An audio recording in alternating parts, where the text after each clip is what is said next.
you guys, my name is India and welcome to my channel, and thanks for clicking on the video. Today's video, if you couldn't tell from the title, is gonna be kind of difficult, extremely vulnerable, but I just wanted to note that the point of making this video is to educate the public and to give faith to families that are going through family situations that involve addiction, but it's also not to glorify the lifestyle either, because I'm going to be sharing a lot of different stories, and I never want anyone to get the wrong connotation and to understand that it's never me glorifying the lifestyle, and that it's simply to show people, families, relatives, and anyone out there who loses faith or doesn't think that they can make it out, that no matter how far gone you are, no matter how low you get, no matter anything, it doesn't matter. As long as you are still breathing and you're moving, you can get through anything. I promise you could get through anything. So yeah, I also took notes, so I'm actually kind of nervous right now. Super nervous, but it's okay. We're gonna make it through this video. I have faith. I just also wanted to start by saying that the stories that I'm sharing on my YouTube channel is in my history, and it has no bearing over my present journey or my future. So I've been clean now for almost 4 years, and I plan to be clean for the rest of my life. And I feel like I'm at a point of my life now where I'm ready to discuss different scenarios that happened in my past to be more relatable to people that are going through stuff. I feel like, the only reason that God put me through what I went through, and the reason that I made the decisions that I made in the past that led me to where I was, is for this reason right here. I really feel like it's to help other people. My goal, well, right now I'm writing a book. I already have 12 chapters. It's going to be like a 3-part memoir where it talks all about my life as a child, and then drug scene, and then adulthood, and outcoming and surviving, and my addiction. So okay. Also wanted to say here that I am healthy, I'm happy, and I'm thriving right now. And so the stories that I'm going to share with you are super intense and kind of scary. And I just wanted everyone to know that, yeah, it's all craziness, like the things that happen in my life, but it's all in the past. I'm in a completely different place now, and I'm 1000% comfortable about talking with you guys about everything that's happened, and maybe help save somebody. So that's my ultimate goal here. Okay, so I'm pretty much gonna take one little instance out of a journey that lasted for 12, 13, 14 years and talk about that, because I don't want to get sidetracked and stuff like that. There's so many things to talk about, but I just want to keep everything in a little tiny box here with different instances that I can talk about and stay focused on. But anyways, so at 16 years old, my parents were at their wits' end with me.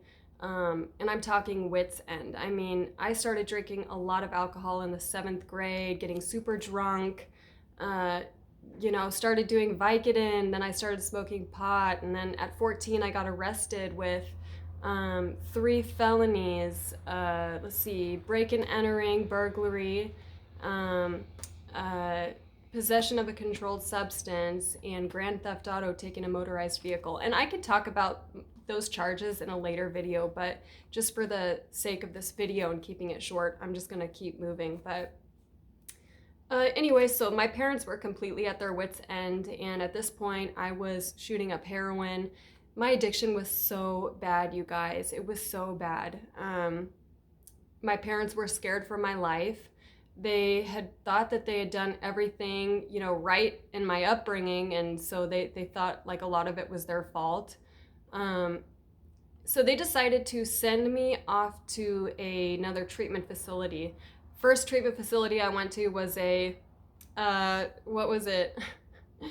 like a crazy place, you know, where they send you when you try to kill yourself and stuff like that. That also happened at 14 when I tried to commit suicide and stuff like that. But so for the sake of trying to get me healthy and off of drugs, my parents sent me at 16 to a treatment facility down in Seattle. And I went there, had my suitcase all packed up, and I get inside and I actually see someone that I knew, which is really weird. We're from the same town. It's so strange, but he was in there too. And that made trying to get clean really difficult. So my parents dropped me off, they left, days go by, I'm in this treatment facility, and I'm starting to really go through the withdrawals and the freaking out, you know, going crazy in the mind, really. Like, I had the medicine that I needed there to not be sick and stuff, but it's a freaking mind game. So I was going crazy. Plus, when you have someone that you know sitting right next to you and they're like, dude, we could just get out of here. Like, let's just go. I'm like, shit, let's get the F out of here. Like, let's go. So we ended up leaving this treatment facility together, and we had our suitcases that we were dragging around with us. Keep in mind, we lived 3 hours away. We have never been in Seattle, let alone by ourselves, roaming the freaking dangerous streets. Like, but we're both drug addicts, so we know how to spot, you know, people out that we think that, you know, that they're using, or they know where to get shit. So, I think we made our way, to the Fred Meyer's, and we were sitting outside and we were just watching everyone like come out of Fred Meyer's, like, oh, what about that person? That person? How about this person? Anyways, we ended up finding, or I found somebody that I wanted to go with. It was a black woman and a black man that were down there, and, you know, we didn't really have diversity where I came from, but I have never, you know, been the one to not associate with someone just because of whatever reason. I'm not like that. But for some reason, like, my friend got a super, like, weird feeling about me leaving with them. He's like, in India, please don't go with them. Like, just stay here with me. Like, you know, I was just like, hell no, I'm gonna go get high. Like, see ya. So I ended up leaving with this woman and this man, Gary, and I don't even know her name. Like, it's been so long. But she looked gorgeous, right? She was so pretty, but you could tell, like, she was getting shit. Long story short, like, later on, she ended up fighting me, and she ripped her weave off, took her teeth out, and all of a sudden she looked like a totally different person. It was insane. But anyways, back to leaving Fred Meyer's and leaving the one person that I knew there. Anyways, ended up going with Gary and this other woman. We'll call her Chantel, just because I think it started with a SH, but ended up going to these apartments, and Gary was always like staring at me and trying to make his little moves on me, like when she wasn't watching, and sometimes she would catch glimpses.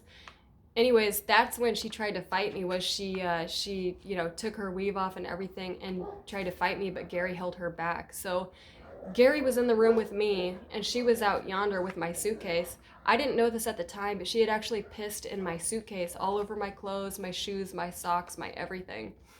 Remember that. Skipping ahead,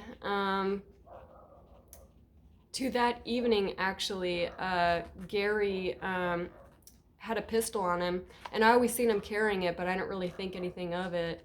And Chantel wasn't in the car with us, but it was super late at night, and I was in the car with him and her, not her, but just him. And gosh, this is freaking crazy and like really hard to talk about, but I'm like way past it now. I've healed so much. I've healed so much. I could talk about this now, but I'm like trying to inch away from it. But yeah, I was raped that night by him. He told me that he was gonna have sex with me. I was like, I'm not really feeling it. Like, really scared because I could see his gun. It was the first time like he really made it known that day, and ended up pulling his gun off of his hip and just like kind of slapping it on his leg. And he's like, yeah, you are. And my freaking heart dropped. Like, my gut just dropped. And in that moment, I knew that I was being raped, gonna get raped at gunpoint. And that's exactly like what happened. I just did exactly what he told me to do. I didn't, you know, give him any lip about it. I just, you know, did what I had to do so that I didn't die, pretty much. You know, I was only 15 or 16. I think I just turned 16 at the time. And yeah, I was terrified. I was completely terrified, and I'll never forget that. But anyways, so, and plus you guys have to remember, I'm 20, I'll be 27 in December. So this is over 10 years ago. But the next thing that I remember is somehow managing to get away from these people. That night he brought me back to the apartment, and I just remember, I think it was maybe when they were sleeping, but I ended up gathering all of my things. Still had no idea that she pissed in my suitcase, but gathering up my things and just leaving, walking around. And then I managed to, oh, I remember now. So I zigzagged through the apartments, through these trees, came to this other apartment complex down in Martin Luther King, Seattle area. And I just remember sitting on the curb. It was raining, it was dark, it was cold, and I was bawling my eyes out, just bawling my eyes out. Just felt so alone. Didn't want to call my mom and dad.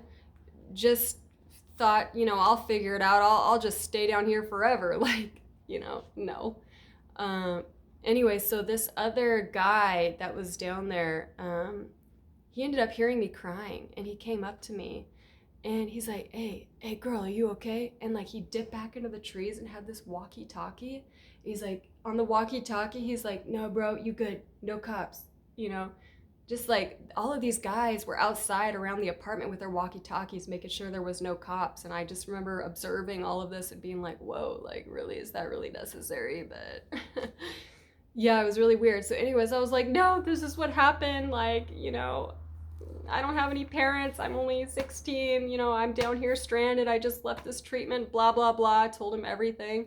And he's like, oh, girl, are you sick? Are you sick? Do you want to go get high? I was just like, yes, like, please get me high. So he ends up taking me right across the way to this other little apartment complex, or building, I guess, within the complex, and ends up knocking on the door. We open the door, go inside, and there's this huge, like, overweight white guy, which is weird because everyone in that area was black, but this white guy just laying on the bed, like, naked, with his freaking schlong out and everything, just sweating, like, anyway, so I was, like, pretty creeped out at this point, never seen anything like that before. But, so anyways, the guy that took me there, we'll just call him freaking Michael. I don't even remember his name, but we'll call him Michael. So Michael brings me to this guy's house. He's like, hey, you gotta hook my girl up. And at this point, remember, like, I'm using needles at this point, so the only way that I want to do whatever is with a needle. Well, he ends up making a syringe for me, which I've never had anyone do at that point. Like, I always like to know, like, how much I'm doing and stuff like that. But anyways, so he makes the syringe up for me and hands it to me. No, he actually shot me up for me. I just, like, tied off or whatever, but he shot me up. And I remember, like, standing up and everything, like, turning white, blotchy. All of a sudden, my ears are ringing, like, woo, woo, freaking ringing. And I just remember, like, stumbling all across the room, like, flying against that wall and then onto the ground. Then it was crazy. I didn't know what it was, and that's what was freaking me out. I had no idea what they, like, shot me up with. I have no effing clue, still to this day. I mean, I don't know. It was probably a concoction of shit, like meth, coke, freaking heroin. Dude, I don't even know. But, so anyways, I'm, like, flopping around super high. Like, I was like, I need to go to the bathroom. And then I, like, stumbled my way into the bathroom, locked the door. I'm holding onto the door, then all of a sudden my knees start shaking and I just give out and I'm, like, completely flat on the ground. And I woke up to someone, like, banging, banging, banging. So I woke up, stood up, I'm still super out of it, and I turned the water off. I opened the door and there's, like, 6 black dudes just, like, standing there. And the way that I remember it was just, like, they were just standing there, just drooling, just staring at me like, ooh, like, wishing of the things that they could do to me, like, to take advantage of me. That's just how I felt in that moment. So keep in mind, I'm like 15, 16. And they're like, ooh, well, how are you doing? Are you feeling okay? Like, do you want some help, baby girl? And I'm just like, no, I'm a lesbian. I was like, I'm a lesbian. I was like, I don't rock with dudes, you guys. Like, I'm good. I'm a lesbian. And then I just remember like thinking, wow, did that really just work? Because they just like kind of left me alone. It was so weird. It was so weird, but I was grateful for it. So anyways, next thing, you know, the span down there of me escaping treatment, staying down there for 2 weeks before being rescued. Yeah, so the next thing was just being so high out of my mind that night. And I don't really know how I ended up meeting this one woman. She was 22. She was a little bit older than me, super cute, black chick. I loved her so much. Like, I just never wanted to leave her. She was everything to me. Like, I felt super safe with her, and I just didn't ever want to leave her. Like, we became really good friends in the little time that we were there. But yeah, see, this is so crazy what drugs make you do, guys. Like, today, you could not pay me enough to ever do drugs again. You could not pay me enough to sleep with somebody for money.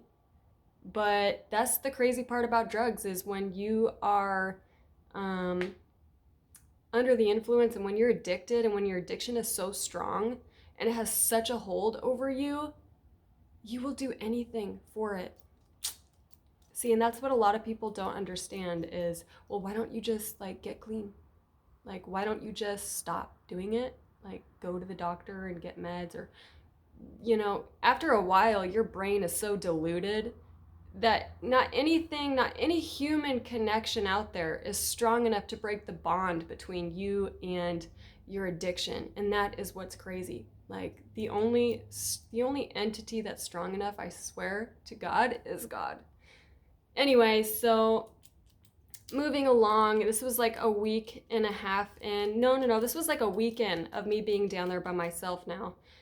Should have listened to Tyler, should have not have went with them, but did, and you know, it turned into this huge thing. But anyway, so Dee Dee and I, she's like, hey, this is what I've been doing for the last 3 years. Like, I am a prostitute. I walk the streets. I have sex with people for money, and I go get high. And I'm like, whoa, dude, like, you just have sex and people give you money, or you just, you know, give oral and people give you money? That just sounds crazy to me. Like, that's easy. Like, you know, at this point, I definitely was no virgin.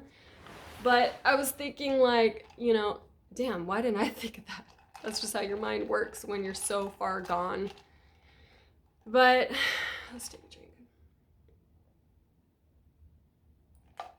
Anyways, so that's exactly what I did, you guys. I don't even like talking about it because it brings back such bad memories. But these men too, that would stop and pick us both up. You know, first for a little while, I would watch her. I would get in the car and I would watch what she did, just so that I knew like what was expected of me and stuff like that. But eventually, like when I would get in with her, they'd be like, no, I want her. She's cute. She's a cutie. How old is she?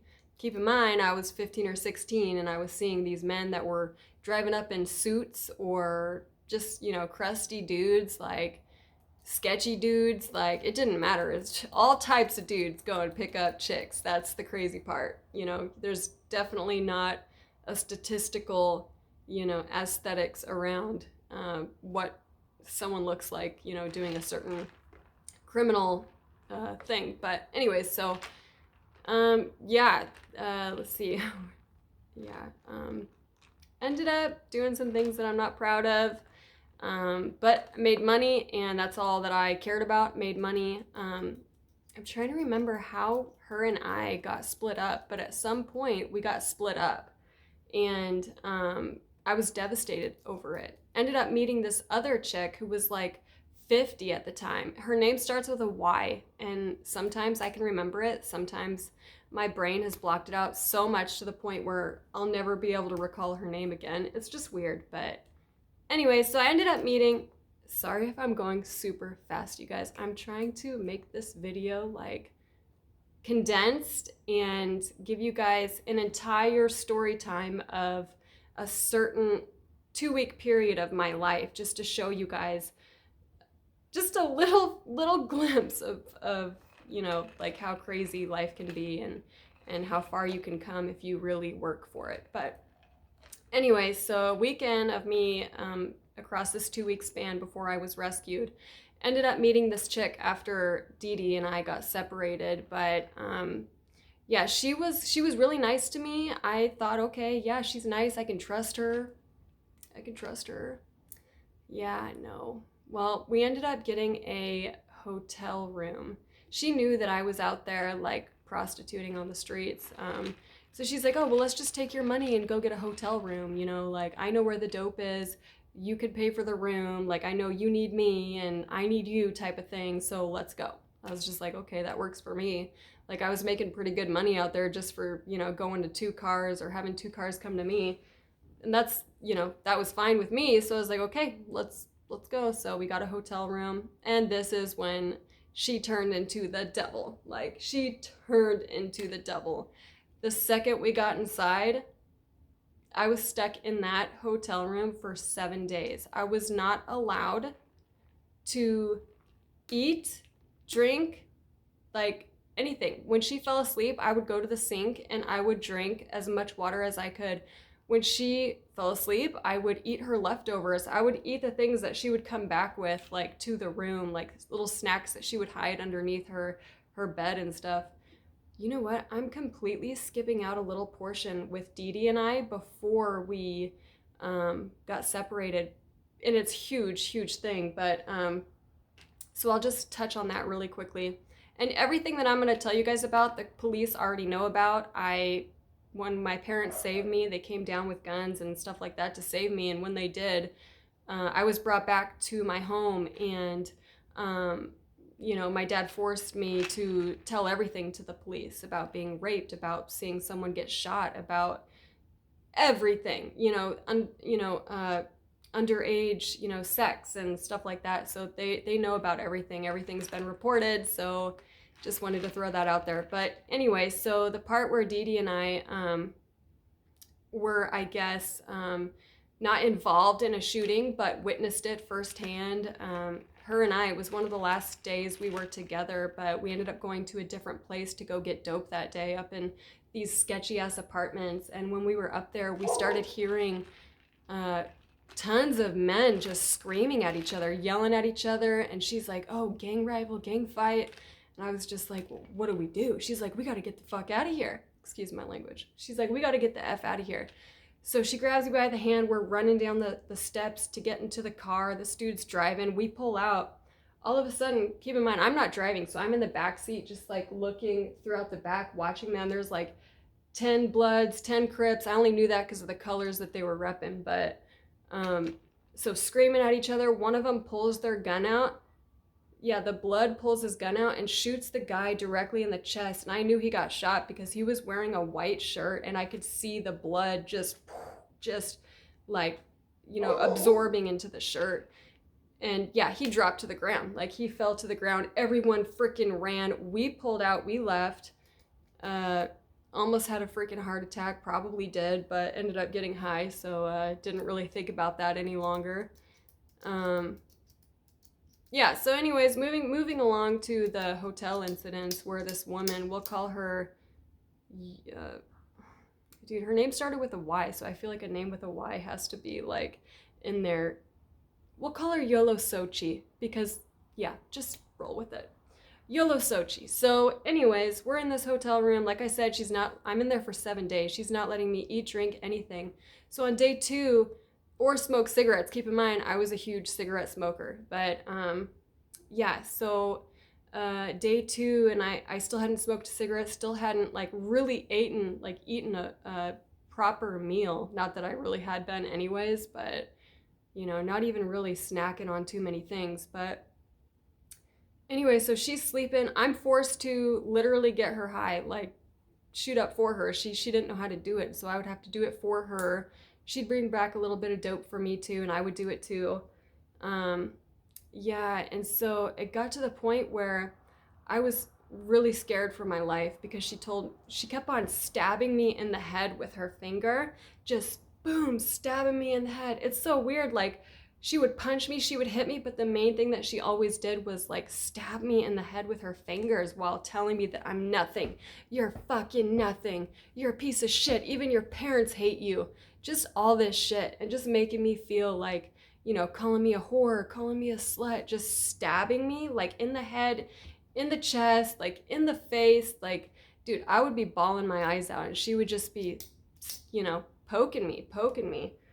And I would just hide in the bathroom and cry, just cry, like cry for days and days, till eventually she told me that I was gonna start working for her. Like, she was gonna start bringing these guys in to have sex with me in there, give her the money, and just, you know, get me high for it. Out loud, I was like rolling with it, you know, because I didn't want to give away like how I really felt about it. I was just like, okay, well, yeah, I mean, as long as I'm getting high, you know, like it'll be okay. I was like, but you know what? Like, I really need a cigarette. I'll be totally fine with all of this if I could just have a cigarette. And she actually let me out, like, to go have a cigarette, which I was so grateful for. I was so grateful for, you guys, like, because I knew, like, I had the opportunity. Once she let me out of that room to go smoke a cigarette, she wouldn't let me take my purse or my ID or anything like that. She's like, you coming back, bitch. Like, I got your shit. I know where you live. I know where your parents live. Like, you're coming back here. I was like, well, obviously, like, you have my stuff. Like, hello. But, yeah. Ended up going down, smoking a cigarette right outside the lobby of the hotel or motel, because it was definitely a motel.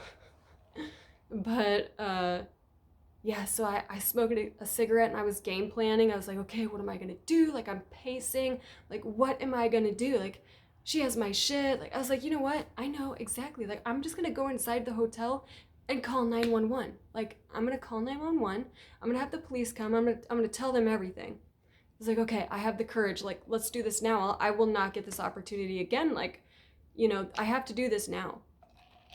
So ended up going inside, and I was like, I need to use your guys' phone. Can I please use your guys' phone? Keep in mind, I hadn't showered. I looked disgusting. Like, you know, probably had mascara and shit running down my face. Hadn't slept. Hadn't done anything that a normal person does because, you know, I was on meth. I was on heroin. I couldn't sleep. Plus, I was being held hostage, like terrified. You know, it changes the way someone's gonna look. That's for sure. So they're probably like, oh, our typical customer. Yeah. So anyways, they give me the phone. It's like a landline, so it has like a wire connected to it. I dial 911. The chick is watching me dial the front desk, like manager, whoever. They're like, hello, what's your emergency? And I was like, yes, I'm at the... And I'm like, what's your guys' hotel name? And then all of a sudden I hear beep, beep, beep. The fucking bitch unplugged the landline. And she's like, no 911 call. She's like, too many of those. Like, you know, we're gonna get shut down. Whatever the F she said. And I was just like, are you serious? That is against the law. You cannot do that. Like, I felt like I was gonna die. Like, I felt like I was going to die. Anyways, I was like, fine, I won't call 911.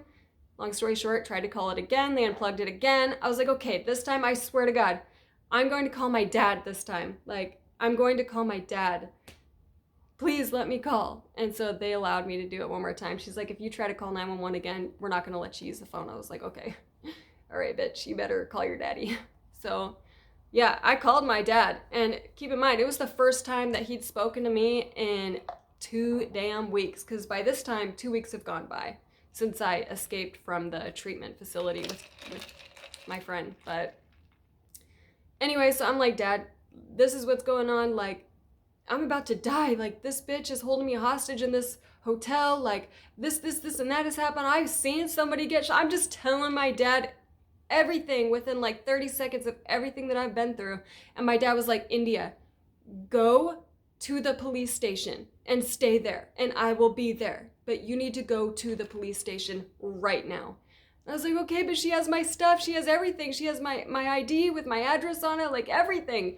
He's like, get a security to take you up there to that room to grab your stuff, you know, escort you up there and, you know, you're coming home. You're coming back with us. Like, you're safe now. Just go. Anyways, okay, I noticed the video's at 30 minutes, but I'm gonna try to wrap it up in the next 5. There's really not that much more to talk about because that was about the end of the road there for me for that 2 weeks span of craziness. But yeah, so the escort walks me upstairs. We bang on the door. She lets us in. He stands there to mediate. I'm grabbing all of my stuff. I'm thinking I'm tough, you know, like, where's my shit? Where is it? Like, where's my ID? Like, no, bitch. All because I had the security there. Like, come on. But yeah, she ends up giving me everything, all of my stuff, my suitcase filled with piss that still hadn't been washed, like my ID, my purse, not that there was any money in it, but yeah, so she gave everything back to me. And the security guard stepped outside first, then I stepped out, but as I was stepping out, she twisted my hand back, and I looked back and she's like, I'm gonna fucking kill you. You better run, bitch. And I was just like, go, go, go, run. So we ran out of the room. I ran out of the room. Security's just like, what the fuck? Like, so anyways, I'm walking as fast as I can. I'm going down to the main lobby. I'm looking up where, you know, police station is, and I get my happy ass there. Like, I got my ass to the police station, and there was a bench outside. It had to have been like summertime because it was still pretty warm out there, but ended up laying down on this bench with all of my stuff and just fell asleep. Next thing I know, like, my dad is shaking me on my shoulder to wake me up, and I was so freaking happy when I seen my dad's face. I can't even describe, like, how grateful I was, like, how at peace I felt when I seen my dad's face, like, my sister, my dad. It was crazy. Like, I just knew that everything in that moment was gonna be okay, and like, they really loved me, and you know, like, they had their guns on their hips. They're just like, you know, who do we gotta take care of for you, India? But yeah, it was insane, and a super insane experience. So I got inside the car, and my dad's like, India, your shit stinks. We have to throw this in the back. And I was just like, okay, understandable. But yeah, I fell asleep. The car ride was like 3 hours. We got home, and my dad's like, India, it's not over. The cops are on their way here. You have to tell them everything. So while we were waiting for the cops, keep in mind, I hadn't taken my shoes off in a long time. I'm trying to think about it. It was a long time. It was right after, a day or two after that woman like pissed in my suitcase. So it'd been like 8 days since I'd even taken my shoes off or changed my socks or anything. Disgusting, I know. But when I got back, I was coming off the drugs. I was finally able to feel like everything in my body. And for some crazy reason, my toes were on fire. My feet, it felt like I had bugs. It felt like my skin was melting off of my feet. And I just remember screaming to my mom, like, Mom, no, don't take my shoes off. Like, just keep them on. Like, I'm so scared, Mom. What if there's maggots? Like, what if there's bugs in my shoes? Like, I can't, Mom. And she's like, India, like, it's gonna be okay. Like, holding me, like, my shoulder. She's like, it's gonna be okay. Like, we're gonna figure this out, okay? Like, just let me take your shoes off. And she, like, picked up one of my feet, slid them off, and then my other foot, slid that shoe off, took my socks off. Keep in mind, the shit stunk real bad, like really bad, you guys, like super bad. But anyways, so yeah, it looked bad. Like, my skin, my flesh was starting to come off. And what we had found was, in that moment, was when I realized that that woman had pissed all in my stuff, because she had pissed in my shoes and my socks. So when I put them on and was wearing them, you know, walking around sweating, it's super hot outside, like, you're not changing your shit, the ammonia starts to eat away, like, at your flesh, and that's exactly what happened. So yeah, I'm just so grateful that I didn't, like, get bugs and stuff like that. But yeah, that night I took the longest shower of my life.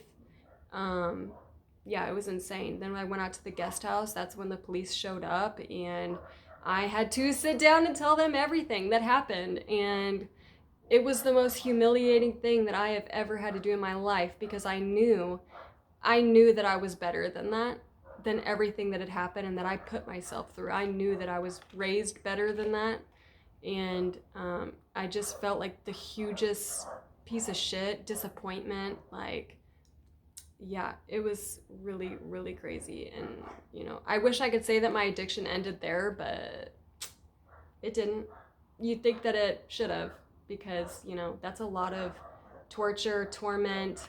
Like, that's a lot of, you know, shit to happen to somebody within just a 2-week span that should have made them be so scared of that life and never return, especially at such a young age. But honestly, it just for some reason exhilarated me and made me really like the lifestyle even more, which is freaking pathetic and disgusting. But yeah, I'm gonna end the video right there just because we're at like 35 minutes. And yeah, so I just yeah, again, I even took this note down because I just wanted to remind people, like, the point of me making this video is to, let me turn this.